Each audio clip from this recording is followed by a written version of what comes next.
பெரியோர்களே, தாய்மார்களே, ஜோதிட ஆர்வலர்களே, அனைவருக்கும் வணக்கம். உங்கள் முனைவர் எஸ்.ஆர். ராமகிருஷ்ணன் பேசுகிறேன். இன்றைக்கி ஜோதிட சம்பந்தமான ஒரு பதிவு தான்.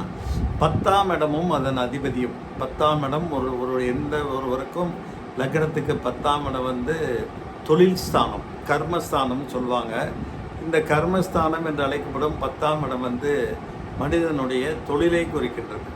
இந்த இடம், இதன் அதிபதி சனி பகவான். நாங்கள் மூவரும் நல்ல நிலைமையில இருந்தாங்கன்னா அவங்களுக்கு லக்ன யோக திசையும் நடப்பில் வந்தால் தொழிலில் பிரம்மாண்ட வளர்ச்சி ஏற்படும். அதாவது சனி பகவான் நல்லா இருக்கணும், இந்த 10ஆம் வீட்டு அதிபதி நல்லா இருக்கணும், அதே மாதிரி அவர் எங்கே இருக்கிறாரோ அந்த இடமும் நன்றாக இருக்க வேண்டும். யோக திசையும் என்ன திசை நடக்குதோ அந்த திசை 10ஆம் இடத்துக்கு பொருத்தமான யோக திசையாக இருந்தால் பிரம்மாண்ட வளர்ச்சி ஏற்படும். அதே மாதிரி இந்த 10ஆம் இடத்துல பாம்பு கிரகங்கள் அல்லது பாவ கிரகங்கள் இருந்ததும் இதன் அதிபதி லக்னத்திற்கும் மறையாமல் இந்த வீட்டிற்கும் மறையாமல் இருந்தால் நல்லது. ஏன்னா ராகு ஒரு பிரம்மாண்ட வளர்ச்சியை கொடுப்பார், கேது கொஞ்சம் பங்கத்தை கொடுப்பார். ராகு இருப்பது சுபராக இருக்கும். அதே போல் இந்த இடத்துல பாவகிரகங்கள் கேது போன்றவை சேர்ந்திருந்தாலும் சுபர் பார்வை சேர்க்க இருக்க வேணும். எங்கே இதாக இருந்தாலும் அந்த 10ஆம் வீடுங்களில் ஒன்றா குரு பார்வை இருக்குது, இல்லை குரு இருக்காரு அப்படின்னா எந்த பாவத்துவம் அடிபட்டு போய்விடும். அதே மாதிரி நீச்சம் பெற்றிருந்தாலும் அங்கே இருக்கக்கூடிய அதிபதி உச்சம் பெற்றிருந்தால் நீச்சபங்க ராஜயோகம் பெற்று தொழில் நன்றாக அமையும். அந்த அதிபதி உச்சமாக இல்லை என்றால் நீச்சபங்க ராஜயோகம் ஏற்படாமல் நீச்ச பங்கம் ஏற்படும். ஆகையினால தான் இந்த வக்கரம் பெற்று இருக்கும்போது அவருடைய தொழிலில் அந்த தசாபுத்திக்கு ஏற்பட்ட ஒன்றுக்கு மேற்பட்ட தொழில்கள் அமையும். ஆனால் அந்த வக்கர அமைப்பில் உள்ள இதன் அதிபதி இன்னொரு வக்கர கிரகத்தினோடு சேர்க்கை இருக்கும்போதும் சாரம் பெற்றிருக்கும் போதும் மேலும் நன்மையை கொடுக்கும். வக்கரம்னா கொஞ்சம் டிலே ஆகலாம்.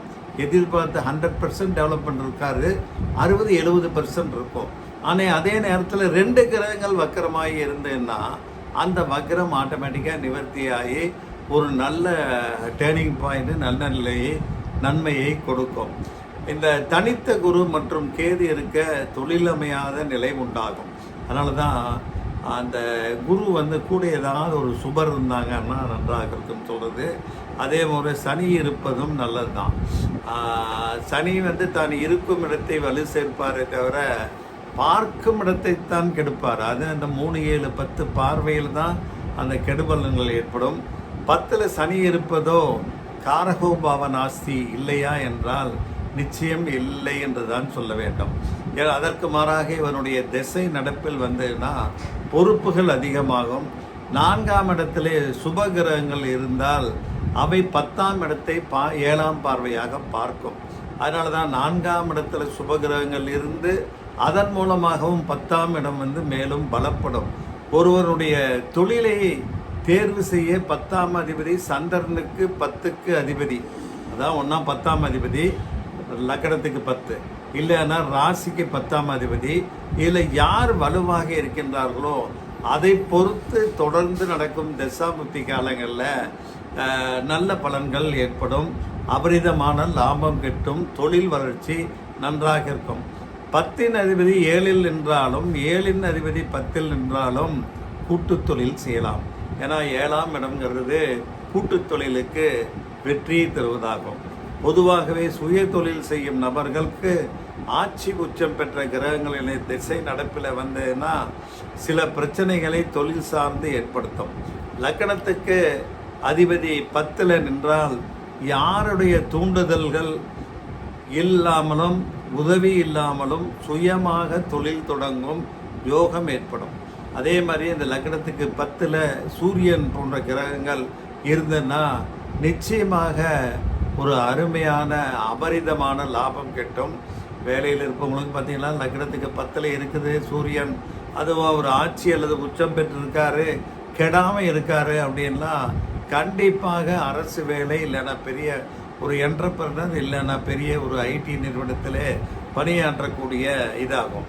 பொதுவாக 9க்கு அதிபதியும் சேர்த்து இந்த 10க்கு அதிபதியும் சேர்த்துன்னா தர்ம கர்மாதிபதி யோகம் அப்படின்னு சொல்லுவோம்.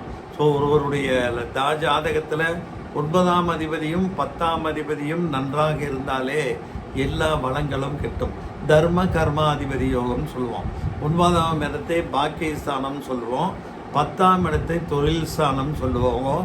ஆக இந்த 9ஆம் அதிபதியும் 10ஆம் அதிபதியும் ஆட்சியில் இருந்தாலும் அல்லது அவரவர்கள் அந்த 9, 10 வீட்டிலேயே இருந்தாலும் எந்த பாவர்கள் பார்வையில்லை என்றாலும் அபரிதமான வளர்ச்சி ஏற்படும்.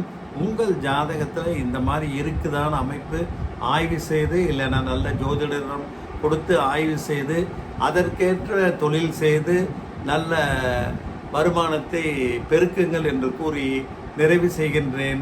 நன்றி, வணக்கம்.